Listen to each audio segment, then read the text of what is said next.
मला सपोज माझ्या मुलासाठी किंवा मुलीसाठी ग्रॅज्युएशनच्या इन्व्हेस्टमेंट करायची आहे. त्या गोलसाठी मला काय काय लागणार तर पैसा लागणार आहे. हो. मला इन्कम एक्सपेन्सचं अनालिसिस करायचं आहे. इन्कम एक्सपेन्स ठीक आहे. Second thing is me goals तर लिस्ट डाऊन केले, पण मला त्यांची फ्युचर व्हॅल्यू काढायची आहे बरोबर. इन्फ्लेशनच्या बेसिसवर.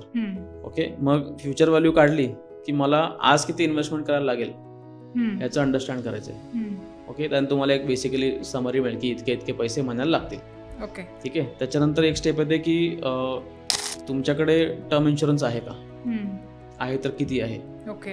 टर्म इन्शुरन्सची रिक्वायरमेंट किती असली पाहिजे that is actually defined by your income. मग you have to find out the health insurance requirement, जसं आपण मगाशी बोललो हो. किती असलं पाहिजे. ते झाल्यावर आपण आपलं रिस्क प्रोफायलिंग करायचं. म्हणजे एवढं सगळं केलं पण मी कुठे इन्व्हेस्ट करून कम्फर्टेबल राहीन. हो. म्हणजे मी आज जर प्लॅनिंग चालू केलं, इन्व्हेस्टमेंट सुरू केली, that is the first step. नंतर उद्या सपोज असं झालं की मी जॉबच सोडून दिला, मग एक इन्कम कमी झालं, मग हाऊ टू मॅनेज दॅट, मग इन्व्हेस्टमेंट्स कशा मॉडिफाय करायच्या, ओके. किंवा जॉब चेंज केला, जास्त पैसे मिळाले, how to use that extra money. बरोबर. किंवा जॉब गेला, दोघांचे जॉब गेले, मग काय करायचं. अचानक घर घेतलं, सो मार्केटच परफॉर्म करत नाहीये.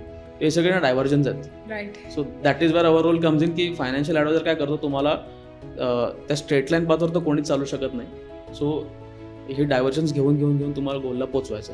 That is the road map actually.